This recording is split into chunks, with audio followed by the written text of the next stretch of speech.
Em 1993, um telefonema gravado secretamente chocou o mundo. Naquela ligação, Camilla Parker Boyles e o então Príncipe Charles trocavam confidências que confirmavam o fim definitivo do conto de fadas de Lady Di. Em um momento de desabafo que entrou para a história, Camilla teria dito a Charles uma frase marcante sobre suas próprias ancestralidades. Minha bisavó foi amante do seu tataravô. Então, que tal? Essa frase não era apenas uma ironia, era um fato histórico. Muito antes de Diana, Charles e Camilla protagonizarem o triângulo amoroso mais famoso do século XX, a corte britânica já havia sido palco de uma dinâmica idêntica com os mesmos laços de sangue.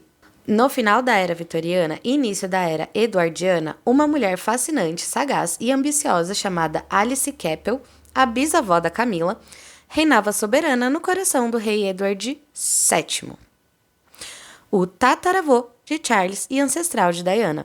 Hoje nós vamos mergulhar nas profundezas de uma corte marcada por aparências rígidas, mas movidas por segredos de alcova. Vamos entender como Alice Keppel se tornou a amante oficial do rei, as fortunas ocultas que movimentaram esse arranjo, os escândalos paralelos da sua própria família e por que a história, de forma quase poética e cruel, insistiu em se repetir um século depois. Mas antes de abrirmos a cortina desse teatro de poder e sedução, eu preciso da sua colaboração para que o YouTube entenda a relevância desse resgate histórico. Se você aprecia a história contada sem filtros, com profundidade baseada em fatos reais, inscreva-se agora mesmo no canal. Deixe o seu gostei nesse vídeo, pois esse pequeno clique ajuda o nosso conteúdo a chegar a mais entusiastas da história. E não se esqueça de ativar o sininho de notificações na opção Todas. Dessa forma, o algoritmo avisa você assim que o próximo segredo de bastidores for revelado para o mundo. Sejam muito bem-vindos ao História com Fofoca, o espaço onde os diários ocultos e os grandes eventos do passado se encontram para revelar a verdadeira face da humanidade. E agora, prepare-se para voltar no tempo. Solta a vinheta.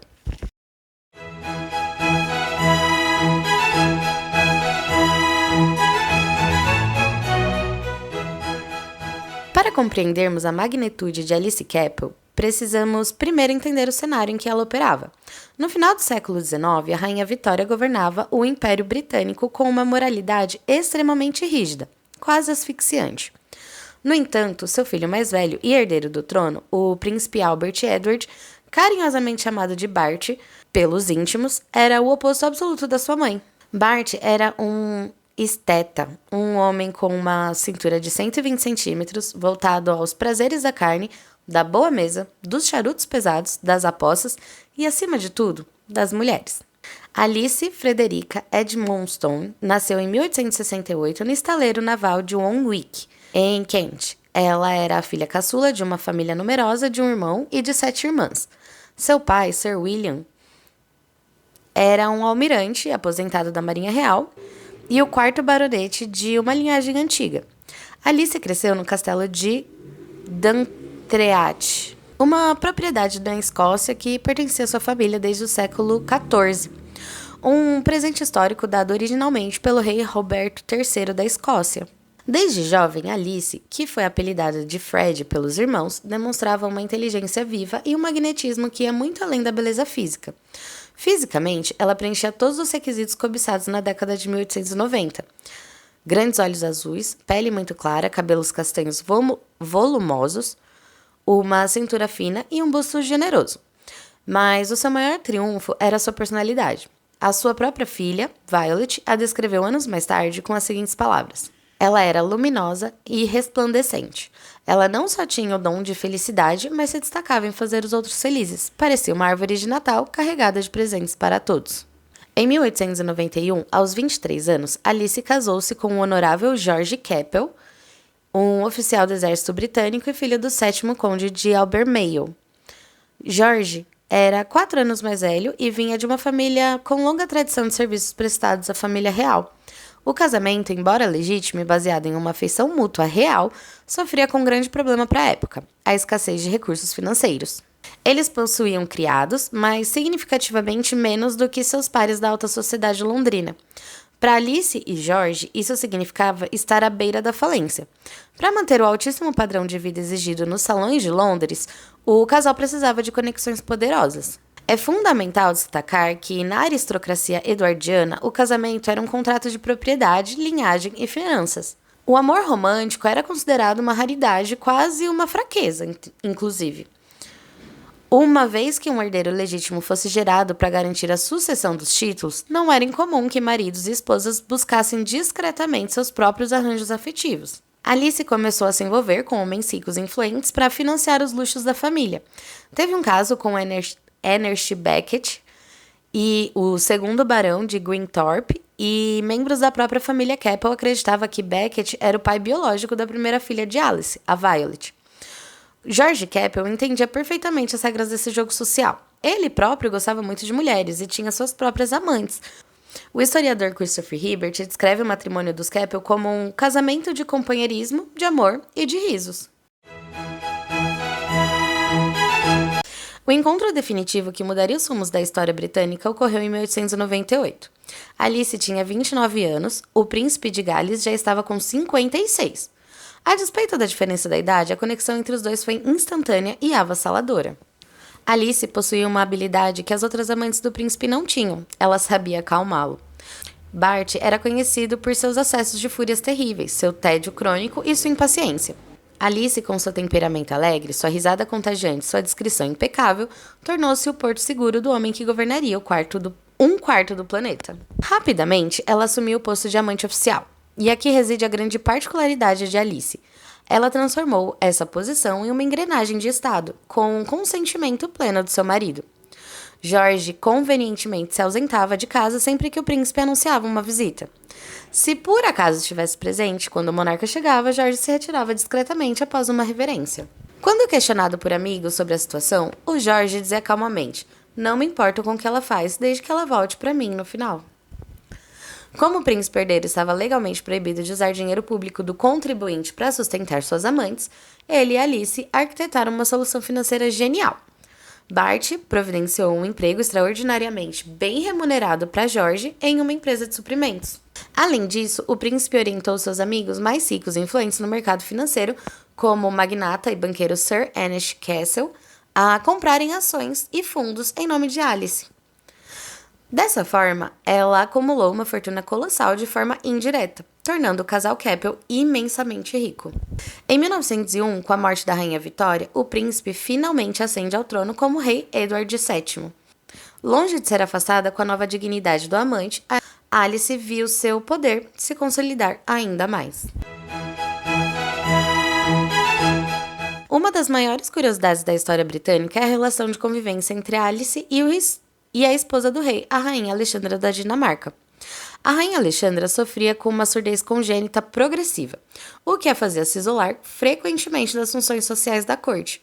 Ela sabia perfeitamente das inúmeras infidelidades do marido, mas desenvolveu uma tolerância única em relação a Alice. Alexandra a preferia muito mais do que as amantes anteriores do rei, como a atriz Lily Lowther ou a espalhafatosa Daisy Greenville, a condessa de Warwick.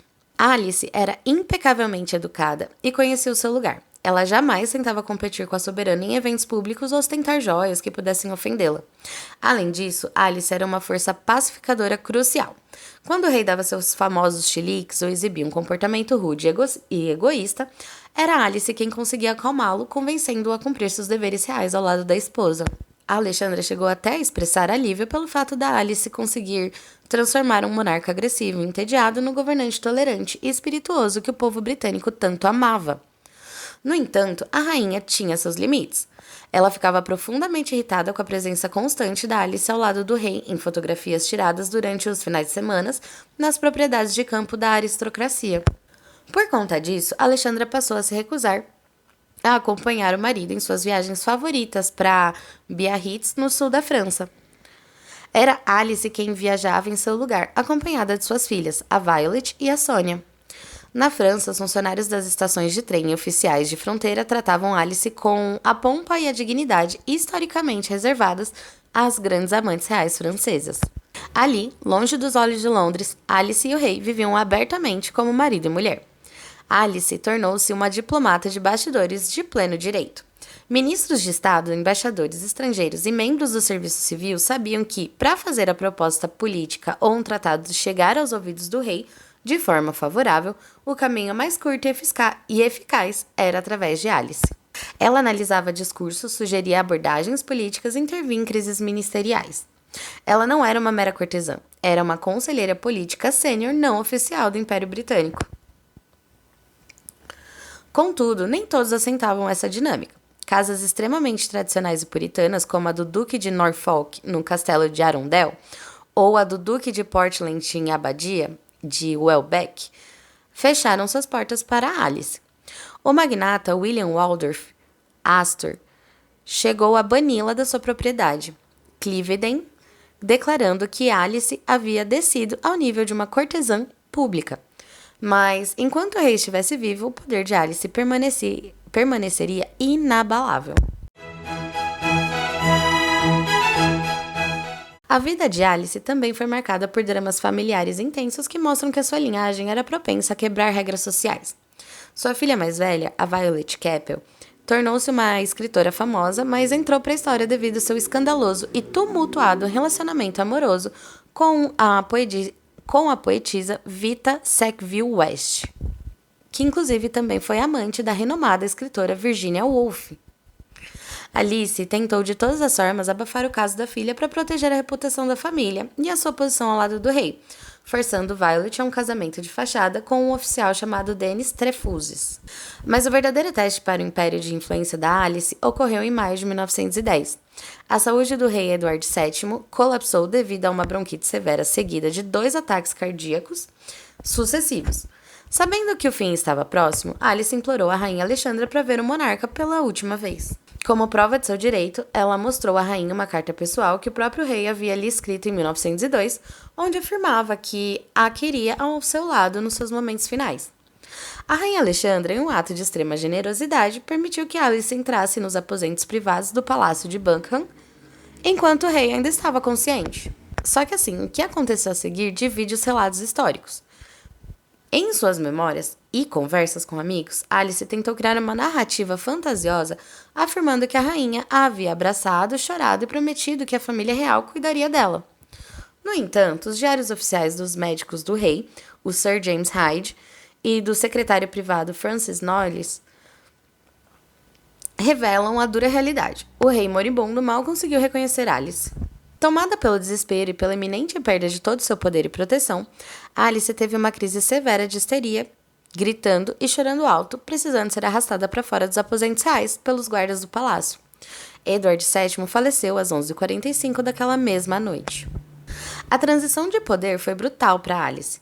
O novo rei, George V, e sua esposa, a rainha Mary de Teck, eram puritanos convictos e decidiram organizar a corte sob linhas extremamente tradicionais. Eles cortaram imediatamente todos os privilégios de Alice. Expulsos da alta sociedade londrina, Alice e George iniciaram um exílio voluntário de 2 anos viajando pela Itália, Argélia, Ceilão e até pela China. Em 1925, eles se estabeleceram definitivamente na magnífica vila del Ombrellino, em Florença, na Itália. Lá, Alice continuou a viver como uma rainha no exílio, recebendo figuras influentes como o jovem Winston Churchill, que frequentemente passava temporadas em sua propriedade. Uma última curiosidade demonstra o orgulho que Alice tinha de sua época. Em 1936, quando o neto de seu amante, o rei Edward VIII, abdicou de seu trono britânico para se casar com Wallis Simpson, uma americana divorciada, provocando uma crise sem precedentes na monarquia, Alice declarou publicamente com desdém: "As coisas eram feitas de uma maneira muito melhor na minha época." Agora nós avançamos no tempo. A filha mais nova de Alice, a Sonia Capel, cuja infância foi preenchida por presentes caros dados pelo próprio rei Edward VII, casou-se com Roland Cubitt. Desse casamento nasceu a Rosalind Cubitt, que por sua vez deu à luz a Camilla Shand, a mulher que o mundo viria a conhecer como Camilla Park Boyles. A semelhança entre a trajetória da Alice e a da sua bisavó, Camilla, é assustadora e vai além da genética. Ambas se apaixonaram pelos herdeiros do trono britânico enquanto estavam casadas com outros homens. Ambas enfrentaram a desaprovação da ala mais tradicional da família real, e ambas viram seus respectivos parceiros casarem-se com jovens aristocratas que preenchiam os requisitos de esposa ideais perante a opinião pública. No caso do Edward VII, a princesa Alexandra, e no caso do Charles, a jovem Lady Di. A grande diferença, no entanto, reside na mudança de séculos. Na era vitoriana e eduardiana, o pacto de silêncio e a manutenção das aparências eram a regra de ouro. Diana Spencer, criada sob os holofotes e os valores do final do século XX, recusou-se a aceitar o papel que a rainha Alexandra aceitou no passado. Diana não quis ser a esposa de fachada enquanto outra mulher governava o coração de seu marido. Em sua famosa entrevista em 95, Diana declarou: "Havia 3 de nós nesse casamento, então ficou um pouco lotado." Enquanto Alice aceitou os limites do seu tempo, permanecendo na sombra oficial e garantindo seu poder através da discrição, Camila cruzou a linha que Alice nunca pôde cruzar. Com a modernização dos costumes e a insistência de Charles, Camila deixou de ser a amante oculta para se tornar a rainha consorte do Reino Unido. A história de Alice nos mostra que os tapetes vermelhos e os palácios de Buckingham e Windsor guardam ciclos que se repetem de maneira quase mística. O triângulo amoroso que devastou a vida de Lady Di não foi uma anomalia moderna, mas sim um eco de um arranjo social que a própria bisavó de Camila havia refinado com perfeição um século antes.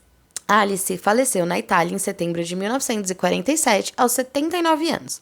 Apenas 2 meses e meio depois, seu marido Jorge também faleceu. Eles viveram juntos por 56 anos entre os arranjos e compromissos de suas vidas paralelas.